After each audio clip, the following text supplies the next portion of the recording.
you had mentioned to me that you used to believe that the world was getting worse and that many people would agree with that sentiment. And yet something changed your mind and you now believe that the world is actually improving. It's getting better. Can you walk us through what changed your mind and what are your thoughts on how the world is getting better?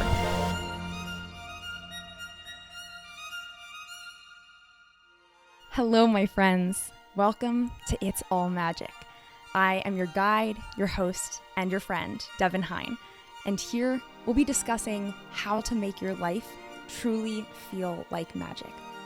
I believe that our very existence on Earth is nothing less than a miracle, and that we all have so much potential to learn, to grow, to experience, and to create during our short time here.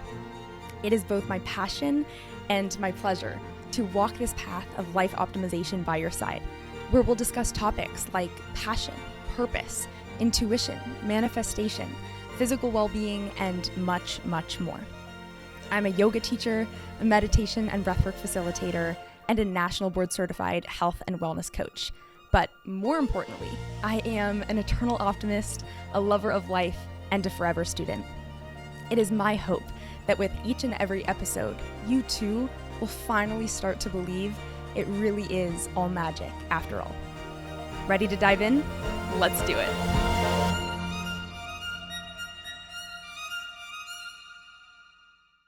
Hello and welcome back, my friends. I am absolutely thrilled to have you with me today. We have an incredible guest. She is actually my first guest that is not a family member. So stay tuned to see what that is all about. It was a fantastic conversation. We just wrapped up and I am still feeling giddy and energized. But before we dive into today's conversation, I, of course, wanted to offer us just a few deep breaths. I know that I personally need it more times than I don't, and so I assume the same is true for you. So the breath that we will do today is one of my favorites. If you are a normal It's All Magic listener, then you know that we have done this many a time. Today, I want us to breathe in through the nose, and then we're going to seal our lips and hum out for a full exhale. We'll do that 3 times as a really efficient way to calm our nervous system and just get us into a grounded, balanced mode, okay? So when you're ready, and if you're able, I want you to gently close your eyes and get yourself into a comfortable seated position. And as always, if you're not able to sit down or close your eyes, this breathing practice will still work perfectly for you. So let's just start with one deep breath together before we do our 3 humming breaths. So breathing in through the nose, filling up all the way. And open mouth, just sigh this one out. Now our 3 humming breaths. Breathing in through the nose, filling up all the way. Seal your lips and hum out your exhale.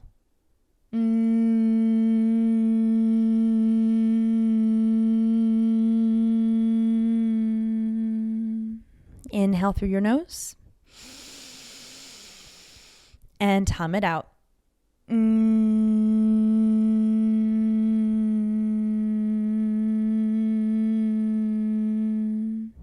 And last one, make it your deepest yet. Breathing in all the way through the nose.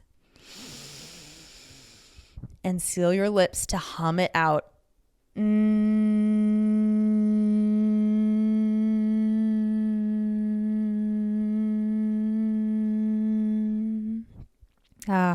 Beautiful. Coming back to a normal breathing pattern. Gently fluttering open your eyes if you got the chance to close them.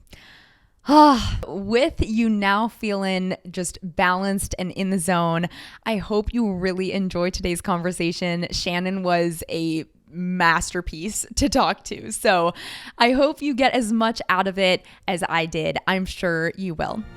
Okay, enjoy. And welcome back, everyone. And let's give a warm welcome to my dear friend, Dr. Shannon Smith. Hi, Shannon. Happy to have you. Hi, Devin. Thank you so much for having me, and thank you for your light that shows up everywhere you go. Oh, thank you. I really appreciate that. How are you feeling today? Let's just start out easy. Look at you checking in on how I'm feeling. Always. I'm feeling excited, truly excited to be here with you and then getting to meet Cal in person. Just very excited. Oh, I'm happy to hear it. And what about you? I'm feeling really good, honestly. Thank you for asking. I think our little breath work that we did a few minutes ago helped both of us feel a little more centered, because the second you came in, we just started chatting about the deepest, biggest things, which is so exciting. But I think it helped to ground us a little bit. So you really have an ability to bring people and put them on that same vibe. So I was glad you did that. I appreciate that. Thank you. So diving in, I'm going to ask you the question that I think I'm going to ask every guest, because it's it's all magic-y, if you will. So for you, what makes life feel like magic?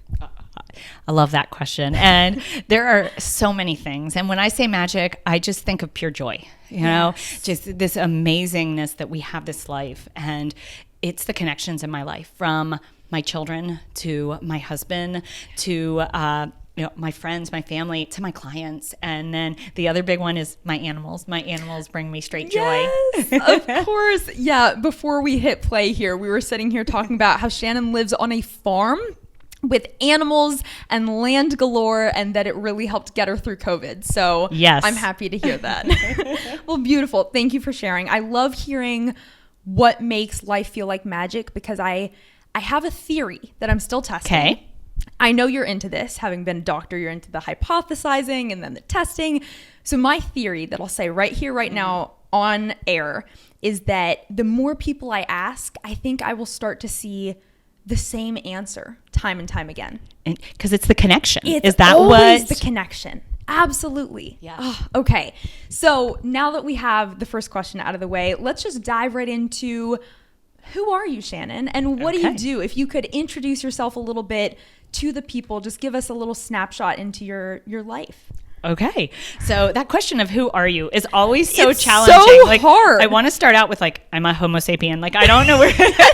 Well, we can go through the whole story. Yeah. So let's just start with, if someone stopped you in the grocery store and said, "Oh, hi, my name's Devin. What's your name? What do you do?" Let's start there. So I actually switch up what do I do from, instead of my job. I like to say, what do I do? I hang out with my kids. I hang out with my animals. That's beautiful. So okay. I'm a mom. I'm a nature lover. I am a wife. I'm a daughter. I'm a sister. I have 3 sisters who have been just a backbone to my life. And then as far as my career and where I've taken my energy to make that change in the world, I'm a leadership strategist. Okay. And we will dive much more into that. But that was a beautiful synopsis. And I honestly love that you start with the connections that make you who you are. Yeah. We had just talked about how connections are what make your life magical. You define yourself through being a mother and a sister and a daughter. And that's really what's important in life. Yeah. Absolutely. Yeah. It's easy not to see those things. Yeah. And the sooner, and I was saying it gives me so much hope hearing you and Cal, because I think in my 20s, did I want that fabulous bag? Did I want, whatever bling? I did. Yeah. And it's so easy to be distracted by those things. Now I'm that person that's if you want to put a brand on my chest, I better hear what you're doing with your company. And, I want to be supporting your cause and vice versa. I don't want to be just advertising to advertise. Absolutely. I resonate wholeheartedly. So because I just alluded to the fact that we can go through more of your journey, more of your story, because I want the listeners to really get to know you for who you are and more than just what you do, let's start way back when in your childhood, your upbringing. Okay. I want to hear a little bit about what your family life was like, what the dynamics were like, what were the lessons and values that were kind of imbued into your family and eventually made you into the woman that you are today. Oh, okay. Wow. We're going for it, y'all. We are. Here we are. It's all magic, folks. So what's interesting about my childhood, and I'll talk about it, I feel like for a long time, I thought it was perfect because that's your normal. Yeah. And my three sisters, so 4 girls, really were a big part of that. And my father is an entrepreneur. He owns his own bulldozer company. So it's really mining industry, but I always think of it as bulldozer. My dad is that guy, like bulldoze forward in every area of life. Wow. Okay. Yeah. And then my mom is a college professor. She was actually the longest math education college professor. So education was very important growing up for us. Okay. I didn't know that. That's an interesting piece with me knowing more of your journey. I like that piece about bulldozing plus education. I see kind of a little of everything there. Okay. And it was very hard driving. So I didn't miss a day of school from 2nd grade to my senior year. Not a class, nothing. And my father would give you $100 if you didn't miss a day that year. But like, it was no messing around. Like, if you got your tonsils out, you might be like, hey, can I have an excuse? He'd be like, that's not a thing. Like, He was serious. He was serious. And so my father very much gave hard work. And that's something it's going to sound funny, almost had to overcome, because I had to learn to work smarter, not harder. And that's its own skill. I feel like I was the hardest worker you could find, but needed some tweaking on that, work smarter. So there's that angle, and that has been my go. And then becoming a doctor, I think I would have believed I wasn't quote unquote smart enough had my mother not kind of helped me to see that school is just one way of learning, and testing is just one path, and that's a skill you can learn. And as we know now, but I didn't know then, education doesn't even start until you start diving after your curiosity. And that's really education. But that's not really how I felt growing up. Most of the time it was more bulldozing towards subjects. It wasn't curiosity, which now leads me. So what do you think was missing? Why do you feel like you were lacking that curiosity? Was it that you were simply told you must go to school every day, you cannot miss, and so it was kind of black and white thinking? Why do you feel like you didn't have that curiosity in education in your younger years? Really great question, because I think that's now a key principle of what I share with others, is that I was afraid to fail. There was no worse thing than failing. If I came in with a 98, the first question was, where were those 2 points? What happened? And I get where they were coming from. I feel like world changes so much. The almost 50 years I've been alive now, the world isn't just changing, it's changing faster every year, which is that exponential growth. Yeah. And so very much that I can understand why that was a priority with my parents. It was don't fail. And so I think that fear of failure is what kept me. I was always interested in business, but I was almost too embarrassed to tell anyone. Oh, wow. I'm not smart enough to go into business, so let me become a doctor, because Interesting. Because somebody else had already written the path for me. I could follow. I heard from numerous doctors, when you finish residency, all of a sudden you're like, wait, who's going to tell me where to go? Right. Where do I get a job? I've been told what to do. And so becoming an entrepreneur has almost been like being dunked in the waters of failure, which open your curiosity and let you move forward. So there's nothing that excites me more when I help a family bring fail forward towards success mentality into their home to light up their children's curiosity. Yes, I love that. And, something I've heard quite a bit, they say, make your pain your purpose and make your mess your message. Oh, I like that. Pretty good, right? Yeah. And I feel like just even having spoken to you for 45 minutes before we hit record, you've done that in so many areas of your life.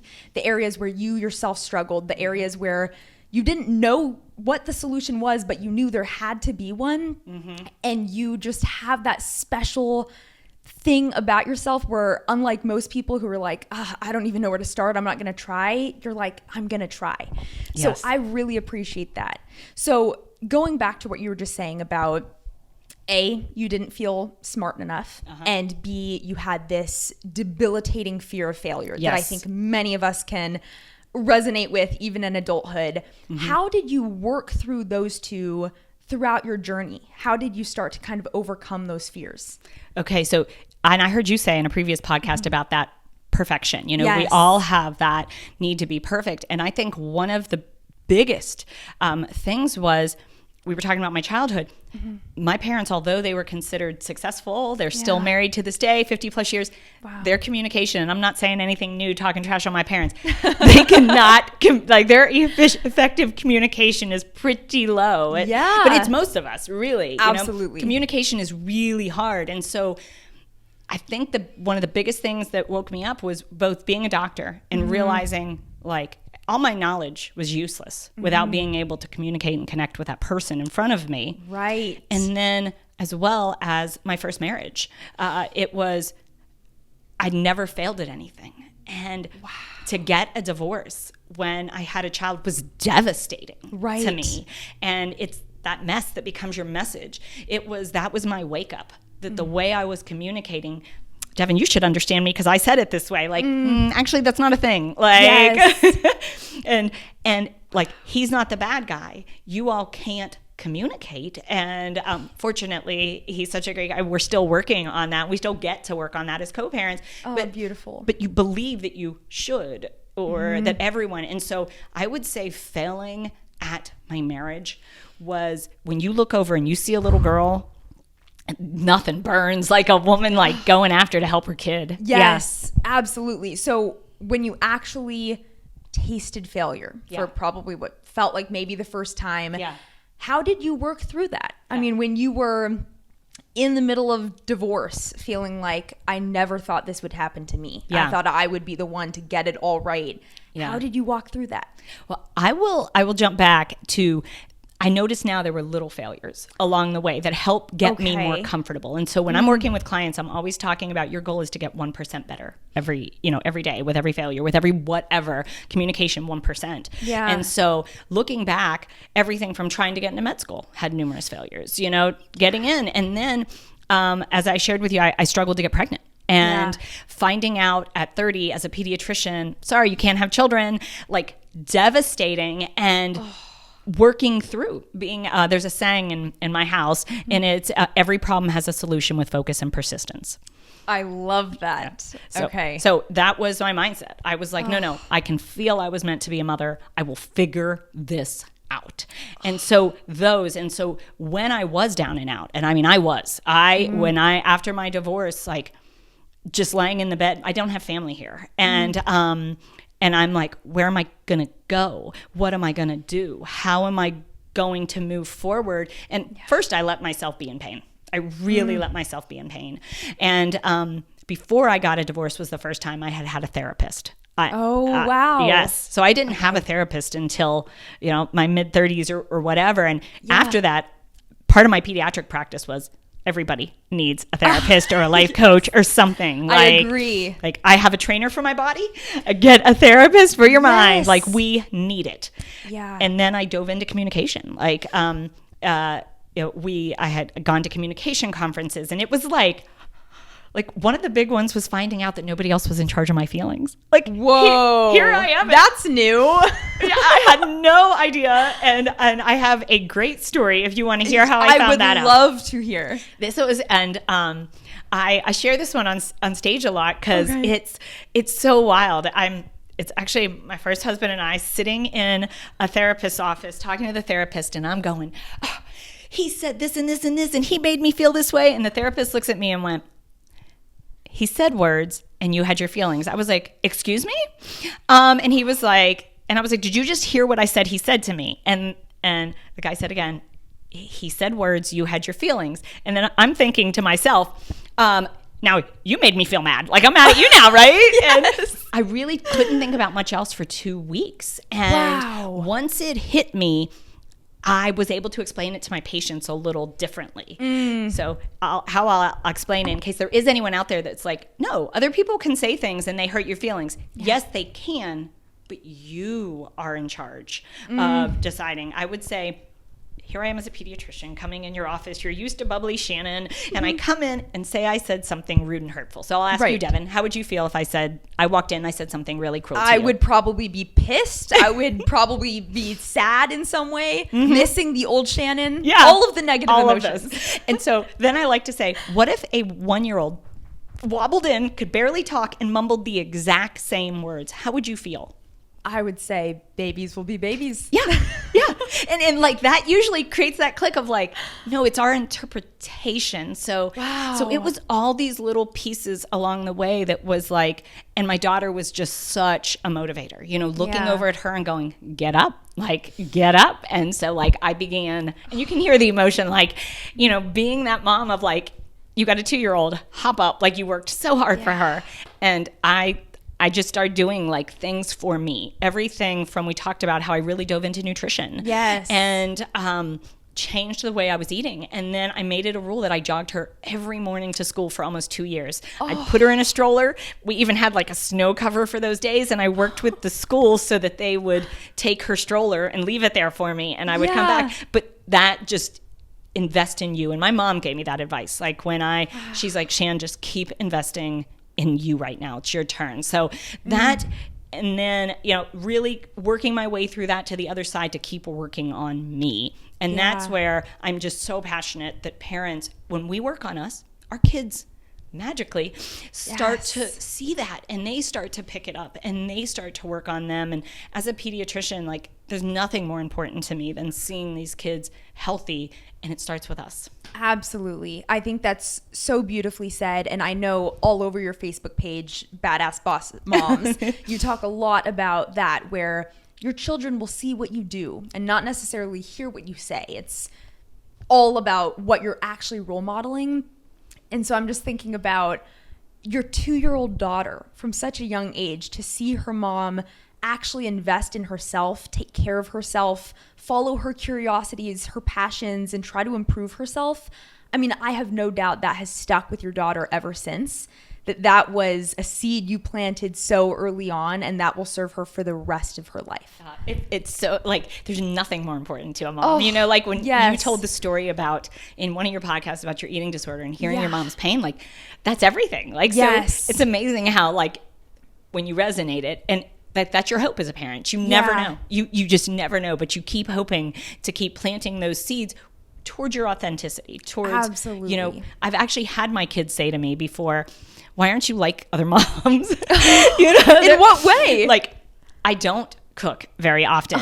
Like, I eat so simply that I eat the eggs from our chickens. I eat and I'm never into huge big meals. My focus is what I do, is own your focus. My company they're like, well, other moms are driving their kids around here and here, and I'm like, okay. This is what I've seen, and this is what I'm going after. And they get it. They're getting it. I have 2 16-year-old daughters now and a 14-year-old son. Oh. And yes, it's our blended beautifully family. Yes, that's amazing. And I love that you're just owning who you are. I mean, before we hit record, we were talking about how Cal and your husband are kind of our systems IT support. Absolutely. And we are the ones that have maybe these big dreams, and we want to be speaking on stage and all of that. And we could not be us without them. 100%. And we also give them something to work on. We throw our problems in their direction. So I think, especially as I've gotten older, that's been a big journey for myself too. Just learning to accept that I'm not going to solve problems in the way that someone like Cal will, but I will speak to you when you're down in a way that will show you that there's sunshine again. We all have that thing. And I think that's one of the things that makes life beautiful too, that we have to go on this journey of learning to embrace exactly who we're meant to be. And we're all meant to play a unique role. Yeah, and that's uncovered. And I think that there's so much pressure on kids. Like, what do you want to do when you get older? And I'm like, don't do that. Like, I'm still figuring out what I want to do. I'm still uncovering and connecting with those people. Like, I remember wanting to start this company before I found Steven. Yeah. And I knew I couldn't. And it's not me saying it like, no, pardon me. I didn't have the skill set, and what it would have taken to gain the skill set. Yes. I wasn't willing to sacrifice. Absolutely. I love that. And I love that you were aware of that. Yeah. That you had this dream, but you still had boundaries that you were going to protect. Yes. That little girl was, I had now all 3 kids, they've had to maintain my focus, but understanding what that focus looks like and seeing other people and feeling like those should be your rules. Yeah. And instead, and being able to go, well, that's not like for example, my office is in my bedroom and so is my husband's. We run like numerous companies together now. And like some people are like, that's so weird. I'm like, it's not for us. Like if it became, we would change it. Yes. This works for us. Yes. I love that. Yeah. So I want to put a pin in this part of the conversation because I realize that we have mentioned your work as a pediatrician. Mm-hmm. You've also mentioned your business, Own Your Focus. There are a lot of different pieces that we've touched on, but I think we should take a moment to kind of paint the general picture for the audience here. Okay. So take us back. We talked about your childhood, and then you talked about going to med school to become a doctor. So let's start there for a second. Why did you choose to become a doctor, and specifically pediatrics? What was it about medicine that was alluring to you at that age? Much like you, and you said that you felt like this similar vibe with me, Mm-hmm. I knew I wanted to help people. Like, Yes. I hated seeing people hurting, and the miscommunications growing up caused so much havoc in my life now looking back. And and I knew I wanted peace. And for me, that image of a doctor, and I think you don't even know what a career is, and even one as, you're going to be a lawyer, you're going to be a doctor, you still don't even know until you're fully immersed in it. And so I knew I wanted to become a doctor. I didn't think I'd be a pediatrician. I actually always thought I'd be a surgeon. Interesting. Okay. Yes. And during my surgery rotation, I became so engulfed, did nothing else, basically wasn't eating, was just complete dopamine hits. Yeah. And it was a good friend of mine that was like, is this what you want with your life? Like, you've told me how important becoming a mother is to you. And that really helped me to step back and look at not the quick dopamine hits, but look at surgeons' life 20 years from now and go, look at other female surgeons. What do their lives look like? Is that what I want mine to look like? And pediatrics, because of some really important people in my life, ended up being where I landed. And I loved seeing kids do well. I loved it. It's ironic that wasn't like where I went to med school to become a pediatrician. Yeah. The part that I loved the most about peds was dealing with families, was collaborating with them, was talking, was strategizing, which is kind of where my next career came from. Yes. Okay. That's beautiful. I also love hearing that even for someone who is set on a career path, even people listening out there that might feel like, oh, I've had this one dream my whole life. Once you start actually walking the path, you might find out something different. And it's one of those, you don't know what you don't know. You kind of got to land yourself there. And, even for me, when I started my podcast, it was constantly, okay, what am I liking? What am I not liking? I had to start it to see. And thankfully, I'm loving it so far. But I think, you really have to take those first steps and then reflect and ask yourself. That's everything. Yes. This is why just talking with you and Cal gives me so much hope, because you get that. Yeah. You cannot turn the car unless it's moving. But most of our society says, don't make a mistake. Don't make don't mess up on that. Yeah. Versus doing it. I was so scared. I mean, one of my kids even looked at me and says, who leaves a job as a doctor? Like, who does that? You do. Yeah. Turns out your mom does. But, and it took incredible courage. It took incredible courage for you to do this podcast and, for you to learn the tech and for you to work with it and for you to put yourself out there. It's hard. Yes, it is. So going back to that point in your life where you decided to completely pivot, transition out of the doctor world into what you're doing now, walk us through that a little. What was that red flag, or what was the siren going off saying, this is not for you anymore?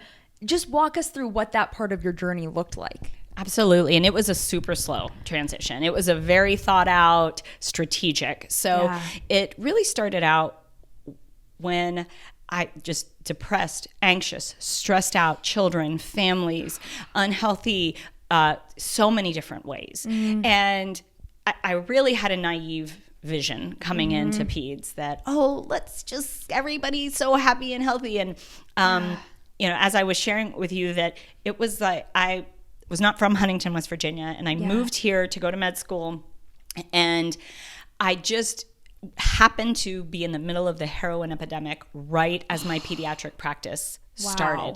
And so to see families just crumble in front of me, and that's just one example, but it really was almost ubiquitous, universal, that all these families were struggling And everybody, and you say this, but everybody has so much potential. Yeah. There are people that would come in that would punch our wall, and people would be like, Dr. Smith, do you mean to call the police on them? And I'd be like, no, put them in a room. Like, I want to talk to them, and you would find a kid who'd been tossed between foster homes or something like that, who then could sit down and talk to me about Elon Musk's rockets, Wow. And like those, but that's one. And then on the other side, kids that some people would go, look, they have everything, just struggling. Yeah. And that was really where it started. I just, a part of me said, you can do better than this. Like, there was a piece of me that felt like I was putting Band-Aids on gushing wounds. So it really started there, but it was happening in my own life. Like, I was looking around going, it's happening all there, but wait, I'm getting a divorce. I'm struggling to be a mom. The things that I thought were how you be a mom, turns out are very timeout's one of them. We always told people to do timeout, use it. And now I realize, now that I've really dove in, studied the brain, studied psychology, to understand how cruel it is.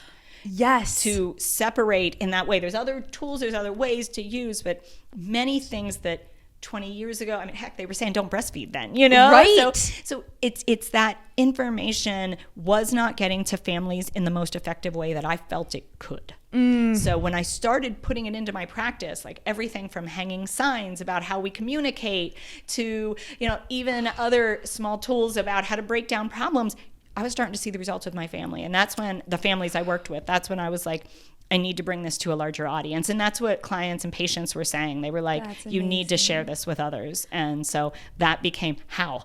I have no business background. I am a doctor to avoid business. Yes. And so then, I don't know if you're ready for me to jump, but how I actually went to Yes, I do want to hear that. Okay. But first, so I'm just trying to kind of think about that journey as a whole. So it sounds like you were still interested in the same problems you did when you went into peds, but you started realizing that the solutions were different than the ones you had been trained to give. You said it way more beautifully than I had. Yes. That was a shot in the dark. Because that is. It was like I still wanted to see healthy, thriving children, families in the worst way. And I just thought, like, I'm the queen of efficiency. Like, my house, if you would chuckle, like, everything's labeled. The things that are used the most are on shelves that don't require door openings so that people can get to them quicker. Brilliant. Everything is efficient because your time is your most valuable commodity. Yes. And so when I'm looking at this problem and I'm going, we can do this more efficiently and effectively, but I don't. Just because I don't know how, we know that every problem has a solution with focus and persistence. Right. It also seems like when I was perusing your website and reading a little bit more about your journey, it seems like when you were working as a pediatrician, you were kind of retroactively healing children, and you really wanted to proactively treat the family unit. Am I right in that? Again, a great way to say it. Yes. I started to realize that just focusing on the kid, we're too connected for that. It just doesn't work that way. Working on the entire family unit is key. And now, as my business is growing, working on the community and the state and onward. Okay. So now move on to the next step of the journey. You've started realizing that things can be solved in a different way, in a more efficient, more impactful way. Walk us through the next steps. Okay, so this is a really good one. This is the part that usually makes people chuckle. Okay. So here I am, a single mom, a 3 or 4 year old at this time. People kept trying to hook me up, and I was like, please do not talk about, I am so happy to be on my own right now and really stabilizing. And once I went through that phase and I knew that I wanted to start this company, and I also knew I wanted a partnership. I really wanted a healthy partnership, which was scary for me because I'd seen it, but not as up close as maybe I would have liked to. So that, at that moment, it was where do I put my focus, which is kind of where Own Your Focus came from. And I could have, a percent had to go to my daughter, a percent went to my career, and then I could have put a big percent on the company. Right. But I decided not to. I decided I would keep kind of growing it in my mind and with my patients, and I needed to find a businessman as a husband. I love that clarity that you had on that. Yeah, I very much. My sister was married to a businessman and a very large company, and I saw how they worked. And this was I don't think she'd mind me telling this, but they used to take showers and have business meetings. That's where they would meet. That is they would so take a shower. cute. And I knew I wanted that. Like, I was like, oh, I love that. They meet and they talk about their day and what they're going to do in the shower, and they go on. It was like so adorable. I was like, oh, I like that. And me too. Which became one of my themes. Look for couples, and when you feel jealous, get excited. Because it's not them you're jealous of, it's something in it. And when you get excited for jealousy, you can actually see what it is and learn from it. I did see on your website or your Facebook page, you talked a lot about envy and jealousy and what it can teach us. I completely agree with that. It's flipping that. And I wish somebody would. I love like when people light up when they didn't, they're like, oh, wait, because we almost tell people to be ashamed of it. Absolutely. Be ashamed that you're feeling envious. Be ashamed that you're feeling jealous. And it's like, actually, embrace that. What's that telling you? Yes, because even, in the spiritual world of manifestation, whether you call it manifestation or goal setting, it doesn't really matter. But if you see that person that, for me, I always had essentially the same role model. I had many role models, but it was always the same archetype of a person. Interesting. So my role model, probably for the last decade of my life, which is a large part of my life at this age, was always a woman in her late 20s or early 30s that had a podcast, had written books, had her own wellness, spirituality business, and often traveled the world with her partner. Always the exact same role model. And so for years, I would watch them on Instagram or YouTube and say, I'm jealous. I want that. She's so lucky. She has this thriving business and they get to travel. First of all, girl, she gets to have this business. She created the business. Heck yeah. So there was this me having to separate her success from her. It was something that had to come outside of herself because I just felt too much discomfort inside of myself.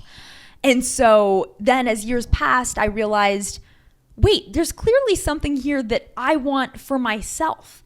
And I knew that, but I had to keep it kind of separate just so that I wouldn't be too in pain. And that was honestly a big just shifting point in my life. Everything you're saying, that I realized my envy, my jealousy was the shining star, my north light, what I wanted to go towards in my compass. life. See, this is why it excites me to sit down with you. To have somebody in their 20s saying this, like, I can't wait to get you in front of schools and in front of families, because embracing that. And it's so hard to want to look at that. There's still points in my life where I'm like drawn to something and I'll be like, pain. And I'm like, you get to look at that. You get to look at that closer, Shan. But that's not something we teach. Like, I think like just emotions is something that scientifically we can break down, and there's so much power in there, so much knowledge, so much data. Yes. And I feel the same way about if you're talking to someone, in some way interacting with them, and something that they do or say triggers you. And I always like to ask myself, does this have to do with them or does this have to do with me? And honestly, I mean, I was thinking about this earlier. You were saying something about something related to this topic. And I was thinking about how over my winter break a few weeks ago, there was a bit of a tense moment at a dinner table with my family. And I ended up giving feedback to a family member the next day. But the reason why I waited until the next day is that night I went to bed and I was honestly asking myself, is this a me problem or is this actually a them problem? Is this a me problem or is this actually a them problem? And I came away thinking it's probably both. And so I fully acknowledged that when I was offering my feedback the next day.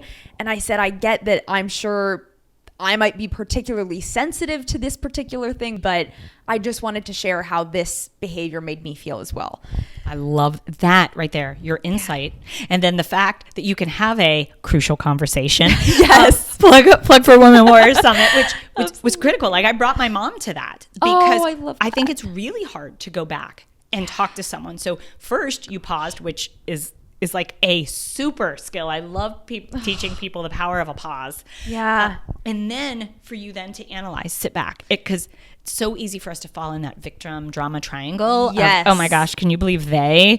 And instead sit back and see it. And then the final stage, that you actually went and had a hard conversation with a person or an uncomfortable conversation. It was terrifying. It is. But it's always so much better. The relationship is so much deeper Yes. on the other side of that, or usually. Yes, especially because for the person offering the feedback, you don't have that resentment starting to simmer. I mean, that is where you have taken a wrong turn. You got to get that off your chest or you will explode at some point in time. Yes. So, okay, so much we could go into. We'll come back to kind of communication and things like that, but I want to go back for a second to the pivot one last time for this question. Okay. So for people out there who think I'm ready for a pivot or I need some sort of massive life change, but either I don't know what that looks like, or I don't know how I could ever do this. How could I give up this career for something else? What is your advice for them? You know, how do you offer some piece of guidance for someone that is feeling lost, but is feeling that calling towards anything else? Yeah. I think you're speaking to a lot of people out there. Yes. I think a lot of people, I know I was there. I was sitting there going, I feel like I'm meant for something else, but the hill, the mountain seemed insurmountable. Right. So what I want to say to that person out there that's sitting here thinking like, how could I ever change this career? Yeah. It's waiting for you. Okay. It's stepwise. It's systematically stepwise. Whether you get a life coach, which I have a life coaching parenting program to help people see it, and then systematically, because that's where I needed it, regardless of your dream, to hear it. But it could be a therapist you're working with. It could be anyone, but putting yourself around supportive people. But the biggest thing to know is we live in a completely different world than we did 30 years ago or 50 years ago. My mom had two options. She became a secretary or she became a teacher. Right. Like those were her options. And like, we feel like our options are wide open today, but there's still, we don't get how incredibly open they are. One story that hopefully will help, because I would ask yourself this question, is in my peace practice, for the first 10 years, I used to ask the horrible question, what do you want to do with your life? And I got just horrible answers. Everything from, they would say careers that I knew won't be there in 10 years, or they would say nothing like my parents, totally broke my heart, or they would feel shut down and overwhelmed. And so I put that out on my Facebook page, and a friend wrote and said, you're asking the wrong question. She said, ask what problem they want to solve. My mom told me that the other day. I love this. Really? Okay, do say more. So the last 10 years of my career, I asked. And Devin, people that were slunched in a chair like this, the parent, would light up. People want to add value. And I think that's a huge piece we're missing. So to that person that wants to change careers, ask yourself what problem you want to solve. And that problem is begging for you. And it's not about, we all know it takes 10,000 hours to be great at something. You want to play the piano 10,000, you want to play guitar. It's now, if you take two separate areas of your life, it really only takes 1,000 and 1,000. So in other words, if you're like health and wellness and podcaster or whatever we're trying to solve, it's actually much easier. 2,000 years ago, you'd have to travel to a cathedral to find, whatever you're looking for. Now you can learn anything at your fingertips. So it's easier than ever. The world needs you. Know that, and that it's out there, and it's just a systematic process. So find your people, which is what I had to do, because I couldn't have done it on my own. And I don't say that demeaning. I didn't have the skill set, and I didn't have the time to build it, to learn completely about business, learn about finance, learn about tech. My focus was truly on helping empower people. That's amazing. It's so interesting. One of the women who spoke at the Women Warrior Summit, Shelly Archambault, she was in the panel lineup. She had gone to dinner with my family the night before, and I was talking to her about some of my big life dreams, and she gave a very similar framework. She said it's very systematic, and she said from the time she decided as an 18-year-old that she wanted to be a CEO one day, she came up with this framework, which is that I have my dream, I know what that is, and then I have to ask myself, what does it take to get there? It might be learn this skill that I currently don't have. Meet this person that can connect me to this organization. It might be things completely outside of yourself, but get clear on what those steps are and then follow them to a T and you'll be there. There's Yes. no other option but to arrive at that destination. Absolutely. There is a book that describes that beautifully, and Yeah. I have her book next to my bed. I'm a big fan of hers. I was glad you all She's gave it out. amazing. Yes. But I don't know if you know Scott Adams. He's the creator of Dilbert, the cartoon. Oh, okay. His books are so good. One of them is How to Fail at Almost Everything and Still Win Big. And he describes that in a really funny way about seeing that dream and breaking it down into pieces. So his mentality, along with about 100 other books, became part of my course on how to create that dream, how to really hear and believe. Because you said it in the podcast you just released recently. It's if somebody else can do it, so can I. Like, there's I know I sat there like, who's going to want to hire me for that? And like, now when like people hire me to come speak in front of large crowds, I'm like, did they call the wrong number? Like, there's always this moment. Yes. And knowing that other people think that way helps me. Absolutely. And I think sometimes when what you're doing comes naturally, like you are naturally a light in this world. You are naturally, maybe it took years of practice, but you are naturally a great communicator and you can speak and all of that. There are those moments of, so why is someone hiring me for this? Sometimes it can feel almost like I'm not doing much. This just comes naturally. I naturally ask them these questions and want to help them with this, but that is not everyone's skill set. And so even I think for people out there that maybe they do know what they want to do, but they feel like even more people are doing that already and the world doesn't need yet another podcaster, let's say, you will have your own unique way of doing that thing. And we do need you. That's right.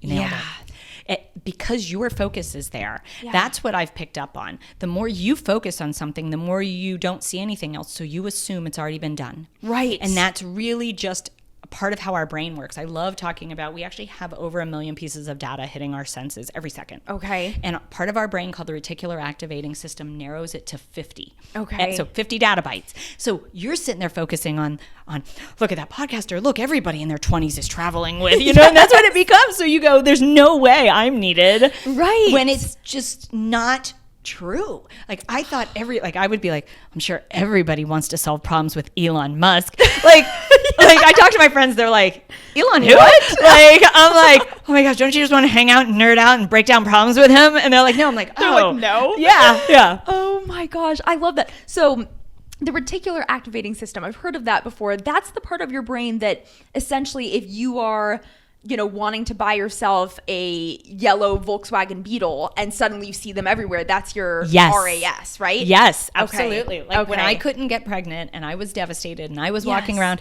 everyone I would had a only baby. see pregnant women, and I would only see, and it's just interesting because you don't, like, I wish that we were taught these things. Like in psychology, I feel like we learn about the first steps of psychology tend to be, learning about who wrote what instead of how does it impact you on a day-to-day? Our 7th grade self, how does it show up with everyone's watching me, don't raise your hand, know? And like learning everyone's not watching me. Yeah. It is. In fact, they probably haven't even noticed you because they're worrying about what people are thinking about themselves. Yes. Their 50 data bytes for that second are solely here, but you don't know that. Exactly. I once heard that we are the main character of our own lives and everyone else is kind of a side character to us. Well, we are a side character in everyone else's movie too. You got it. So people are really not that worried about what you're doing. Yeah. So I wanted to go back to, there was something you had just said. You kept mentioning things about focus. And I know that obviously your business is called Own Your Focus. I'm very curious, why the focus on focus? Why is that part of your business name? Why are you passionate about focus? So as we talked about, that those 50 data bytes, like you can only do so much in a day and your time is everything. So therefore, I felt like I had it spread so thin and then I wondered why I couldn't see progress. Yeah. So I didn't come up with a name until after I was married to my husband. But how I found him is the same system that I still use. And it became, I focused on finding a husband. I chose to use 2 hours a day. I had a spreadsheet with the traits. I allowed myself. I love that. Yeah, it was I went at dating very systematically, dated all over the country, and I had a therapist at the ready, knowing that it's this ride, but knowing that I'm not angry at, anyone. I'm really focused on finding a best friend and a partner. And so that really became a theme when Stephen and I really formed this partnership, and when we blended our families, and he knew from the beginning what I wanted. And I would come in and be like, well, I want to do this and I want to do this. And he'd be like, hey, Shan, 3 things. And so we actually wrote 3 things on our bedroom wall that I was focusing on. And when I would come in and I'd be like, I want to work on this, he'd be like, which post-it you going to take down? So it really became own your focus. That person wants to be a better parent, or that person wants to chase that dream.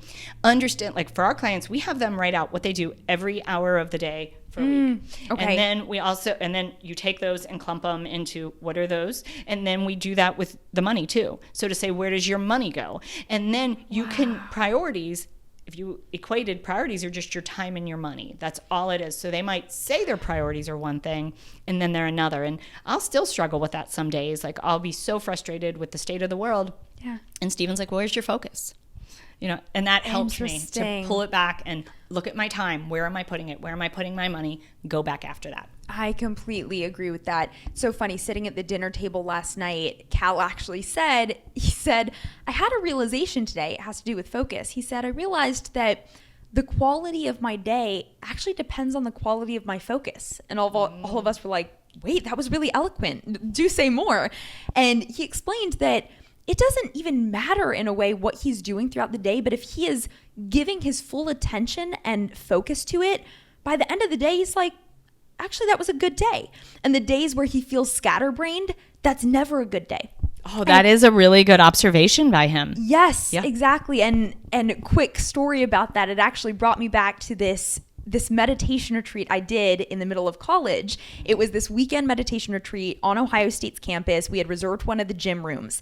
And that first morning, they had us play a few games. And there's a reason why. So we played the games for about an hour and a half. And at the end of the games, the facilitator stood at the front of the room and said, okay, I have 2 questions for you all.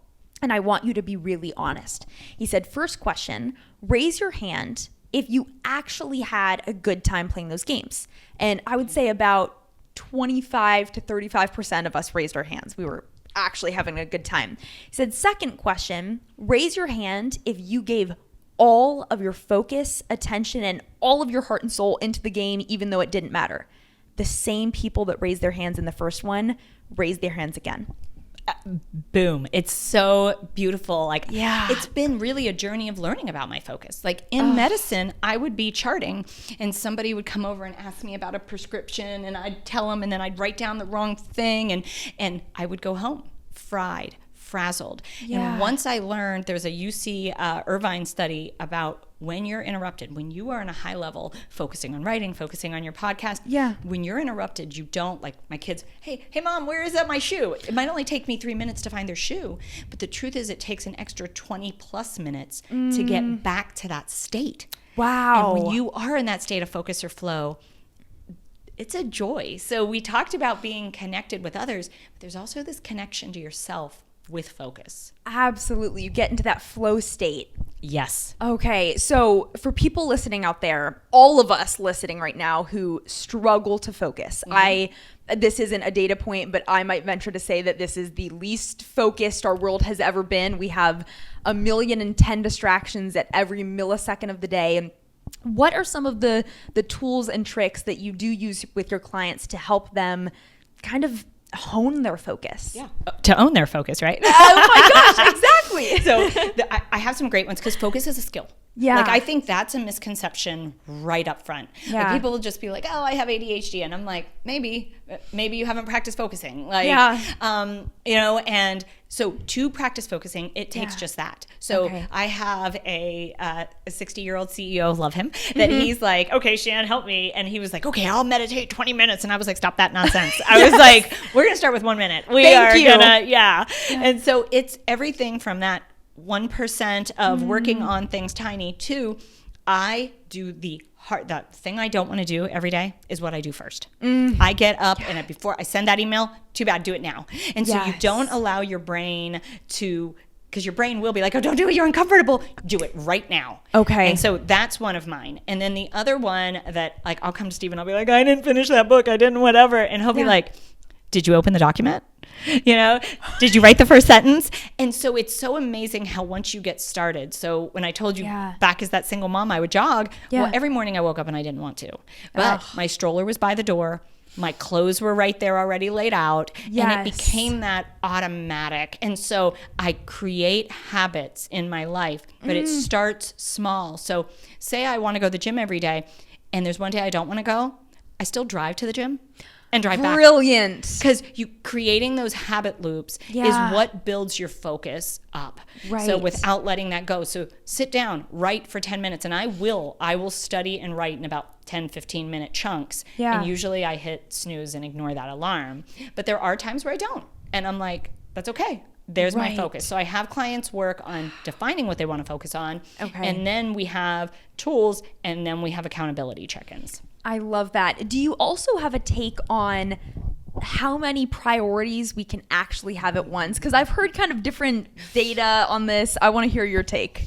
So my take starts with the word priorities wasn't even a word until like mid 1800s. We added an IES at the end. The word was priority. Okay. Okay. One. Yes. So how wild is that?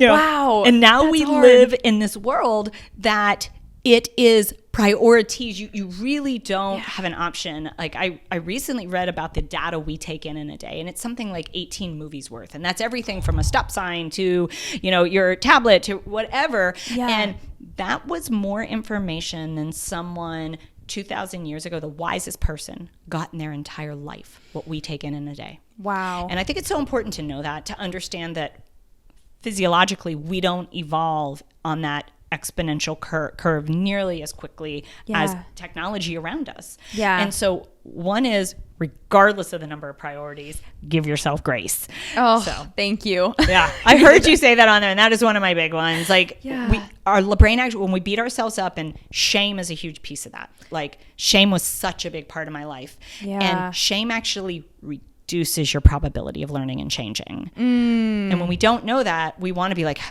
how dare you not have 17 priorities, to both ourselves and to others. So I don't have a number. I try to have people define them. Okay. And then we look at them. I try not to have more than 5 overall. Okay. And then there might only be one we're working on. So what is your priority where we're making those 1% fail forward towards success? Okay. And as they get good at that, then we can add more in. But priority. Okay. I love hearing that part, because especially, as a young woman myself who one day dreams of being a mother, I look around at the modern day woman, the modern day mother, who can no longer just be an amazing mother, also has to be an amazing employee or entrepreneur. They have to be maybe a great wife, a great dog mom, a great neighbor, friend, cook, cleaner, like everything. And I have moments of pure overwhelm. Like that's a lot of things for one human being. Yeah, it is too much. Like just own that. And by owning that, I think that's critical. I think what we're asking families, what we're asking people to do is too much, which is why we're seeing what's going on today, which is why we get to figure out how to define those and own it. Absolutely. I almost feel like there's part of us that needs to just tune out the world sometimes and ask ourselves, who do I want to be? Do I actually want to be super mom, super entrepreneur, super dog, like all those things? Or are there actually just a few of them that I care about? Correct. Like I don't do my kids' laundry. And that was something that was, I saw my mom doing growing up, so I thought I should. And it was one of those decisions where I was like, that will not make my priority list. And other moms may have given in when the kids' stuff piled up. And I was just like, y'all, it ain't going to happen. Like, I'm just not going to do it. I'll do it with you if you want me to get you there. But it's not on my list. And a lot of things, like I was a neurotic cleaner. Like I'm talking toothbrush on baseboards. When my daughter was little, and that's a part of my story where my daughter would be crying. But in my head, you are a bad mom if your house is not clean. And that was a big breaking point for me, because I was like I cannot do this all. And I had to be like, I choose to actively not care about the baseboards or leaving dishes in the sink. The first time I left dishes in the sink overnight, I actually had to stand in the kitchen and for about 5 minutes and be like, breathe through this, Shannon. Walk away. And so when I see a dirty kitchen, I'm proud of that person. Like, and I'm proud of myself. That's incredible. That is so similar, I think, to something I said in the eating disorder episode. Is this the cookie? Yes. For some people, eating cookies progress, and for others, not eating cookies progress. Yes. I love that. So I have some questions about that. Before we kind of jump to that next part of the conversation that I have planned, I want to just kind of finish out talking briefly about your work with your clients and own your focus and how you work with your clients. Can you tell us about some of the programs, offerings that you're most excited about right now? So if there's someone listening that says, hey, I really want to work with this Shannon, it sounds like she's exactly what I need for 2024. What are some of the ways that people could work with you? And thank you, Devin. Appreciate you. So I have numerous. The specific ones, I have a program for parents where they can join. We have videos, we have coaching calls. It's very regimented to walk them through.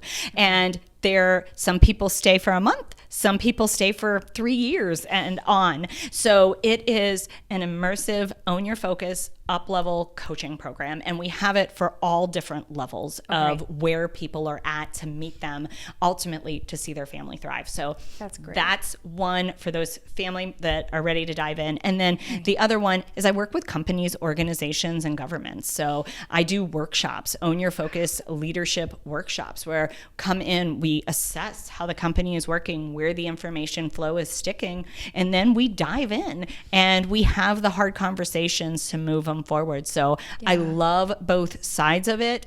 And then we will be moving on to some exciting things in the future we're already working on. Okay. I cannot wait. Okay. Do you want me to tell you that one? Are you ready for it? Okay. This is my real big dream because I work with groups like I work with a wonderful group called Healthy Grand Families over the entire state of West Virginia, where grandparents, for people that don't know, between 50 and 75% of all children in the state of West Virginia are not being raised by their parents.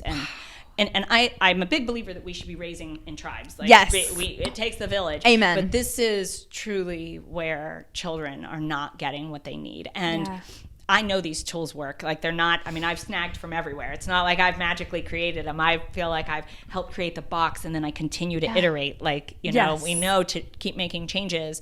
And so what we are working on to get it to all these families is a behavioral modification system that takes in data from audio, video, and biofeedback in order to change the behaviors to help people communicate, collaborate, and solve problems more effectively. Wow. So what does that mean when you're talking about audio, video, biofeedback? What data, what audio and video are you looking at? So we're going to be using the latest technology and bringing in AI to actually give parents real-time feedback on what's going on. So in other words, like, have you ever seen The Super Nanny? Are you way too young? I haven't. Too young.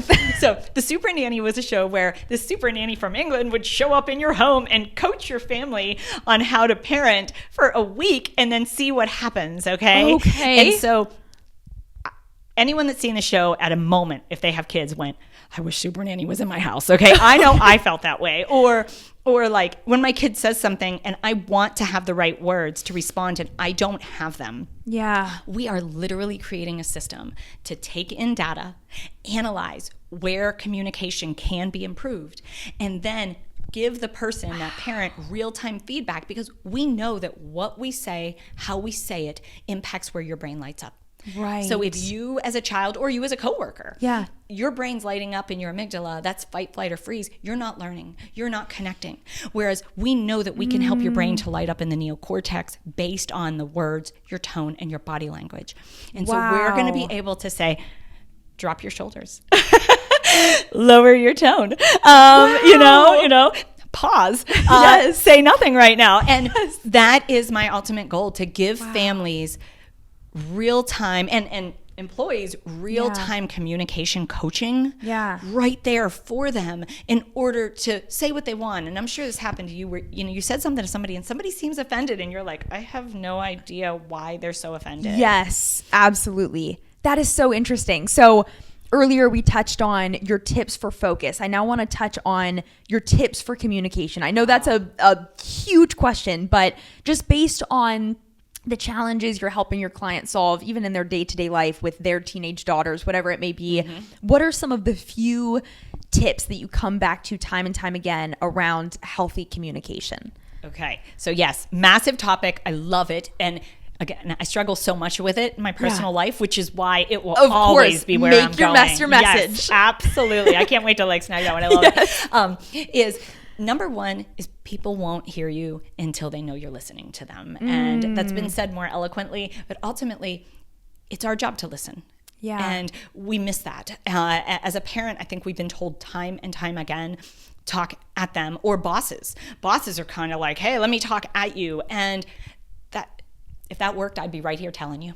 I'd be like, put that kid in timeout, you tell him. I'd be the one cheering it on. It just doesn't, it's not as effective as slowing down and listening. Yeah. And another piece is, I think we always think we need the right answer instead of the current system I use, which is current state, desired state, define the problem, hypothesize, and test, which is my system, is how you get to step in and go, I believe we can figure that out together. And that's enough of an answer in many cases. So it's first, really hearing. Second, knowing you don't have to have the answer. Okay. And then third is really what your mom's conference was about. Yeah. It's many times we don't have the tools to have a hard conversation. It's still really challenging for me.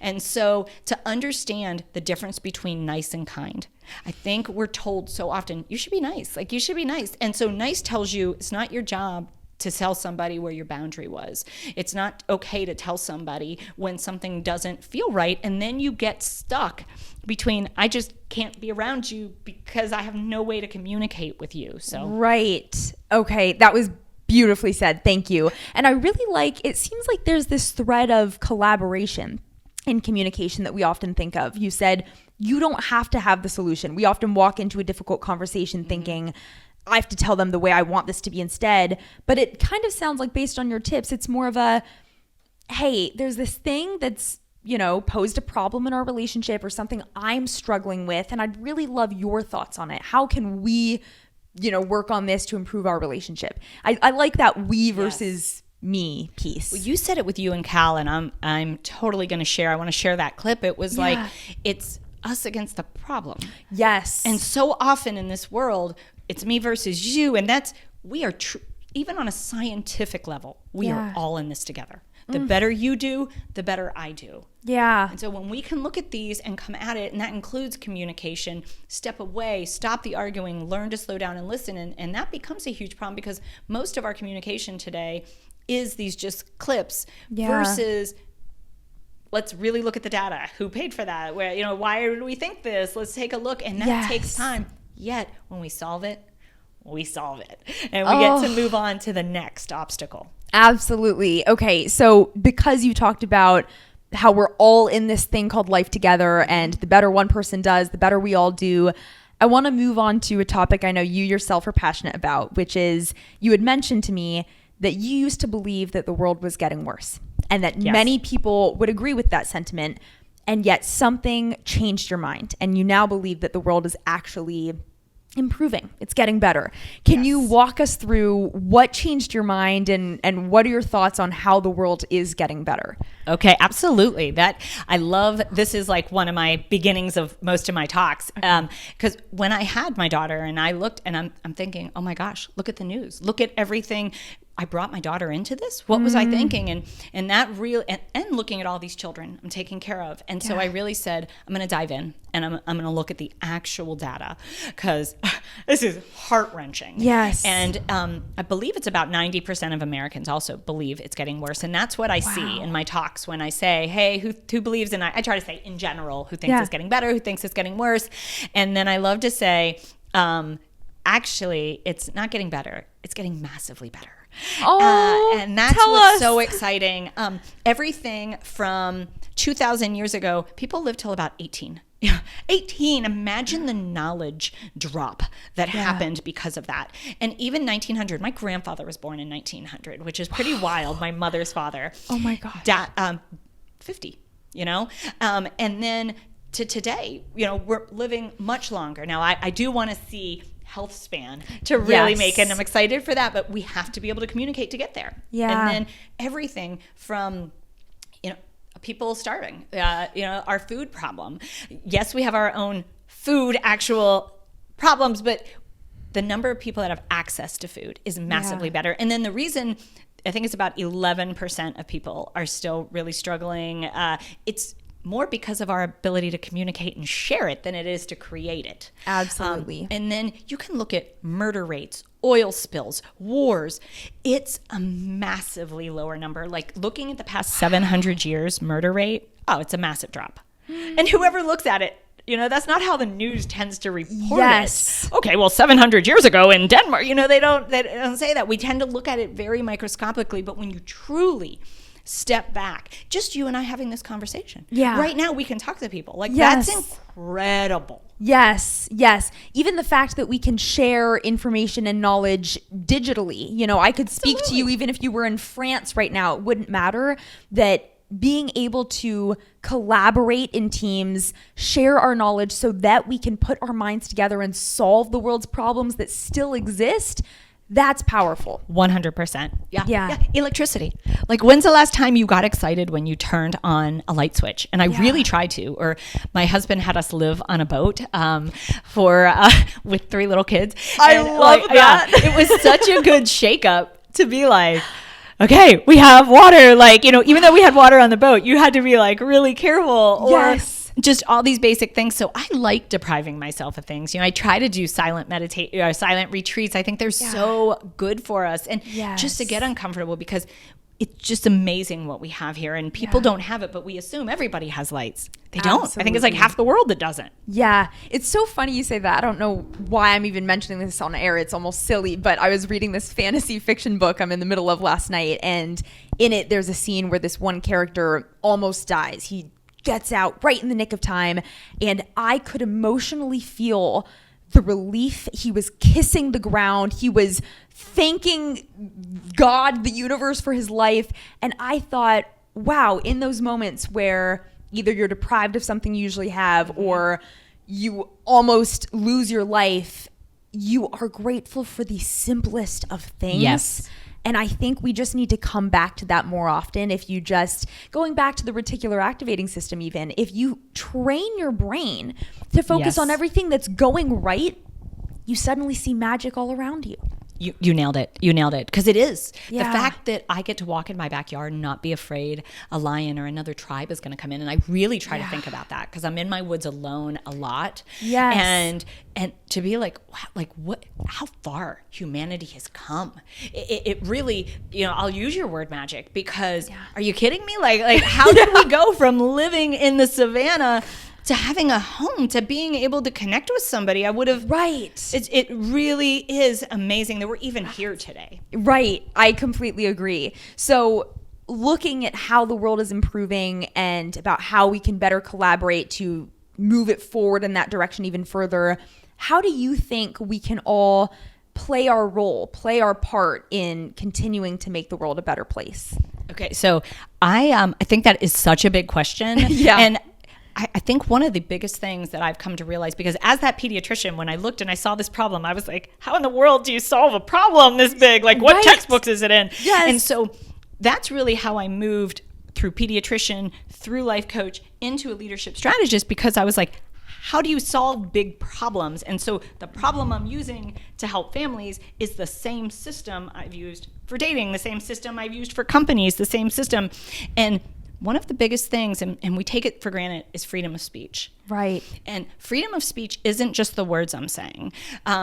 Money is just another form of speech. It's ones and zeros in a computer, and that's really all any of this is. Everything we're saying is being broken down into ones and zeros in a computer. And so allowing that information to flow, and as a world, understanding that we need to protect freedom of speech. We don't have to like what everyone says. But getting to hear people breaking down problems and asking questions. I hear so many people say, you should trust the institutions. And I'm like, what is trust? The whole goal that scares is me. Curiosity. Let's question more. So I would say for everybody out there that's like, how do I make the world a better place? Yeah. One is to recognize it's already becoming. And it needs to go even faster because of all the change coming at us, and we are needed. Yeah. And that starts with hearing that problem you want to solve. And then figuring out how to solve problems. And I love helping people solve problems, and I'm happy to help them solve it faster. So even if somebody just has a question, like they're like, I'm not really interested in a strategist or a coach or whatever, no problem. I will, happily share, because I want more people out there getting uncomfortable, asking questions, to allow this information to flow so we can break down problems and create real change. Oh, that was beautifully said. Encore, encore. So it goes back full circle to, what problem do you want to solve in the world, and focus on that. Focus on one priority at a time. All of this is starting to kind of slot into place. Yes. I love that you can see it, because it really is. When I'm working with people, it's amazing. It always takes a few weeks, and then they're like, oh, wait, I'm seeing the movement, but not Devin. Devin's on it. And you can tell. And so I love that. And I love that you've dove into your problem. And I also heard you say you wanted to write a book. You snuck that in. I would love to hear what that book is. I also saw that you want to write a book based on your Facebook page. Well, I'm not sure on what my book is yet. I have the long-term vision. I've essentially known, probably since I was a child, I always wanted to write a book, but especially as I've gotten further into the health and wellness and spirituality space, motivation, inspiration, all of that, I just have so many words that I want to share, so many thoughts, but I can also humbly say I'm not there yet. I don't know a lot of things. I haven't been able to synthesize all my experiences yet into wisdom. There are bits and pieces that I'm able to share on this podcast, but I think I still have some life to live, and then I will let you know what the book is when I have the idea. I can't wait. I hope you send me a copy. I want to purchase it. So you know that value exchange.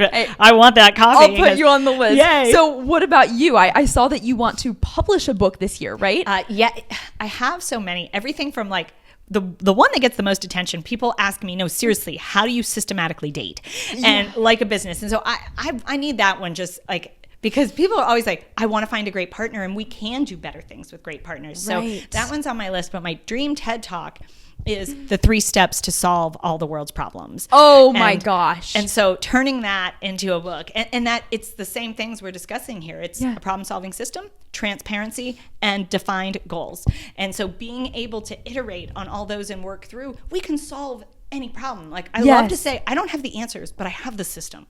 Oh my gosh. And what's amazing about having the system instead of the answers is that you can apply that system to every problem. Yes. And the people that are willing to put their time, energy, and focus into that system, they will solve that problem, and you've just solved all the world's problems. I love you get it. And that's why I'm cheering for everybody. I'm like, go solve yours, go solve yours. Yes. Here's how to break it down. Because that's where I was as that pediatrician, feeling like I was looking at a tsunami hitting me of families and children, and going, I was almost even afraid to say what I wanted, which was this is not okay. Absolutely. And so to understand that there's actually systems to solving really big problems, and it starts small, which is, as I was telling you, I work in numerous schools, I work with governments, I work with companies, but we get to test in these small things. And my hope is to be able to apply it to the full state of West Virginia, where we are helping kids learn to add their value, which really, when you're adding value, it really changes that focus from, oh my gosh, the depression, anxiety, overwhelm, the stress of life,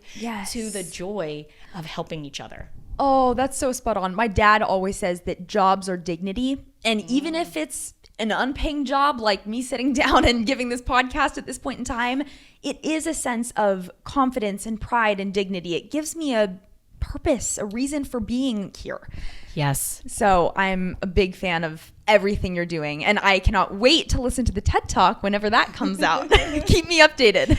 Absolutely. I am so excited for you to keep going out there, and as you said, gather wisdom. That's all we're doing. And as we do it, it just keeps mixing, those neurons keep firing together, and just beautiful things are going to keep coming out. So your vibe shines, your beautiful heart and soul, beautiful inside and out. Thank you. I appreciate it. So before I dive into our last few kind of rapid fire fun questions, I wanted to ask if there's anything else on your heart or mind that you want to share, chat through before we dive in there.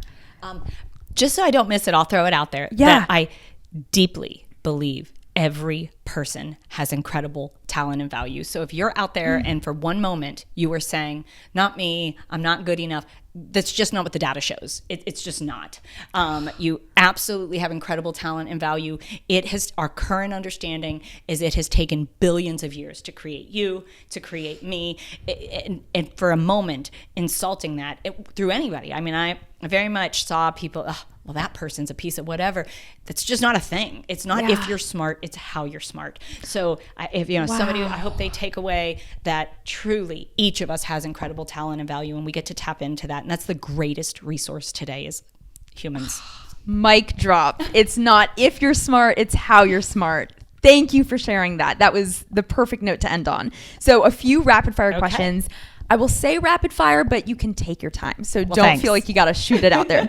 So the first one, which is actually personalized for you, because I saw on your Facebook page, Badass Boss Moms, that you said you love asking people what their favorite quote is. Tells you a lot about them. So I want to ask you, what is your favorite quote, Shannon? Oh gosh, see, that's a good one. I have like so many. But you almost don't have one. Yeah, I get that. Could I ask you yours first? While I ponder that? I should have prepared this.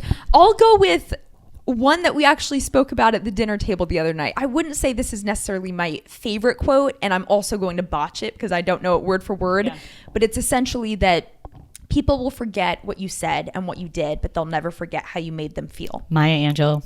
Oh, thank you. Mm-hmm. Did I say that? I think you really, well, according to my botched version of my brain, because we always know a memory is just a copy of a memory, which is why we're always, Exactly. So I love that one. Yeah. And I use that one in my talks because I say how the first time I heard it, I didn't understand it. I did not. I really had to sit with it and understand feeling. Yeah. Until I got into yoga, I really couldn't even feel my body, and I had no idea. So yoga was a big turning point for me. But that quote I couldn't understand for years, and now I break it down from a scientific perspective of why that's actually true, because our memories are stored in feelings. Yes, and even in all honesty, this morning when I woke up and I was kind of excited, nervous about the episode, I thought, you know what? It almost doesn't matter what either of us says in the episode. If we sit down, have a good time, and both just feel better by the end, I feel like that will also translate into the episode. Everything will be okay. She will have had a good time. I will have had a good time. And so will the audience. Yeah. Okay. So as far as my quotes, because like there really are so many. Like I could pull a Viktor Frankl and I will never get, just so many of his. But I'll probably go with a Steve Jobs. He says something about focus. Again, I will watch it. But it's that people think focus is saying yes, but that's incorrect. Focus is saying no to all the other great ideas out there so you can focus on what you want. Wow. So I feel like I understand why you love that based on your business, but just tell me why that is one of your favorite quotes. I think it's the belief that we should be doing all and be all. And that creates this incredible overwhelm and reduction in efficiency in us. Yeah. And so understanding, like, I love sharing with people, like Steve Jobs was kind of worshipped when I was, when I was a few decades ago or whatever, that maybe people still do. But to understand that, like, he didn't really focus on being a dad. He didn't really focus on being a friend, and that no judgment. But we are so quick to want to worship people instead of their skill set. And so whether it's us focusing on someone else, we put too many people on pedestals. No one should be on a pedestal. We can absolutely get excited about skill sets, but it's the same thing in our own lives. When I wanted to be a great mom, perfect shape, have all the great clothes, do that, you can't, it's not even really what you want, which is where you came back to reset to go, what do I actually want? Yes. And for me, my, I steal a term from Peter Diamandis. I'm not sure if you know him. He's another Silicon Valley kind of legend. Okay. But he talks about your massive transformative purpose, MTP, and to know that MTP. And my MTP is to help people communicate, collaborate, and overcome obstacles more efficiently. Okay. Oh, that was beautifully said, as always. So moving on to the last three rapid fire. Bring it on. Okay. So the first one, what is the one spiritual or health practice that you do that you would recommend everyone incorporate into their own lives? So I don't think there's too many things I would ever recommend, everybody do, because they really have to listen to them. mine, for me personally, range from, and I heard this on the podcast with you and Cal, is taking walks. My husband and I, our meetings aren't in the shower as much anymore, like I shared. Now they're hikes. My husband and I have the majority of our business meetings on hikes, and it's incredibly grounding. And then, my yoga practice has been, and I've only recently come into breathwork, and learning the power of breathwork. Yeah. And knowing that I had been a physician for 20 years and didn't understand the true, because I love when people try to question me on breathwork. I'm like, I'm about to break this down cellularly. I love that. You'll have to do that for me sometime. So, because these aren't mythical things, but anything new, we tend to want to push away. Yeah. So I guess maybe that would be the spiritual thing for anyone. When you want to push away, consider leaning in with a little curiosity. Oh, I love that. Okay. Gorgeous, gorgeous. So second to last question would be, what does the world need most right now for global healing and up-leveling? Oh, that is a really good one. I would say grace. It's for grace for others and grace for ourselves. People are so traumatized, and I mean trauma in the term of it's not what happened to us, it what happened inside of us. Yeah. When we feel disconnected and not safe. And right now, so much of humanity does not feel safe. And therefore, we react in ways that others want to look at and go, that person's crazy, or that person is whatever, when in reality, that is a traumatized individual, and the solutions are out there to heal. And breathwork is one of many modalities, but they are there. And so it really is grace. And then it moves to, we are all in this together. We've got to do this, and we can. I deeply believe we can. I love that. So remembering that community aspect and remembering the hurt humanity within each of us, that all of us have those broken puzzle pieces. And so sometimes we might not show up as our best selves, but have grace for us, and we'll try to have grace for ourselves too. And we'll work through it together. Beautifully said. I like that, broken puzzle pieces. And I think we can even feel that. So that was beautifully said. And it really is everyone. And looking at the people displaced in this world right now, it's hard to even fathom the trauma going on inside. And that's where we truly get to step back and stop the arguing and start listening and giving grace. Absolutely. Okay. Final question, which would be, what is your one wish or ask for everyone listening to this today? Okay. My one wish or ask for everyone is to really see they have incredible talent and value, incredible potential. And if they're not feeling it right this second, to know that's part of the process.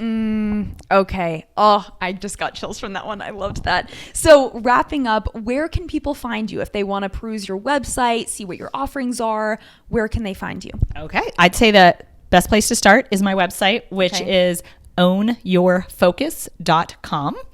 And then also my Facebook page, which is Own Your Focus. And I do have my group called Badass Boss Moms. Yes, it's amazing. And then my TikTok channel, I actually couldn't even, I think it's under Own Your Focus, but that's what students help me make a lot of my content on there. So, but yeah, start with the website, shoot me a message, or shoot me a message on Facebook. Like anybody, like we all need to be helping each other. And I'm more than grateful when someone either reaches out to say, hey, Shan, you can say this better this way. I'll take it.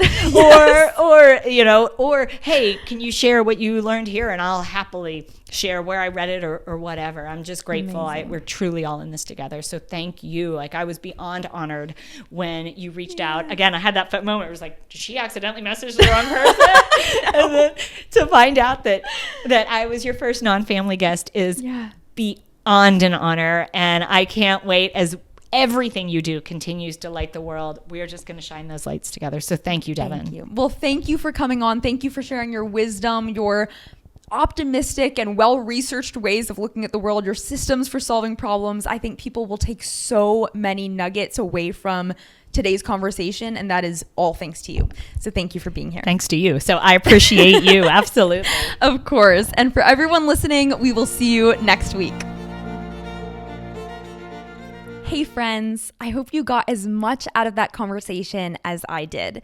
I know that I will personally be processing all of Shannon's words of wisdom and hopefully integrating those lessons and knowledge over the next few days, if not the next few weeks. She really was a gem of a human today. She was so much fun to talk to and really just a wealth of knowledge. So I'm really glad I got to share her with you all today. I feel like my biggest takeaway from today was simply so much optimism around the direction that the world is heading in. And the idea that we actually already have the tools that we need to solve the world's biggest problems and that we can do it together. If everyone focuses on the problem that they most want to solve in this world and they find a system to approach that problem, we can eradicate the world's problems. As simple as that. But using a system and learning to focus on one priority, one problem at a time, or better yet, even using some of Shannon's services with her business Own Your Focus, I really think that we can make a huge impact in this world.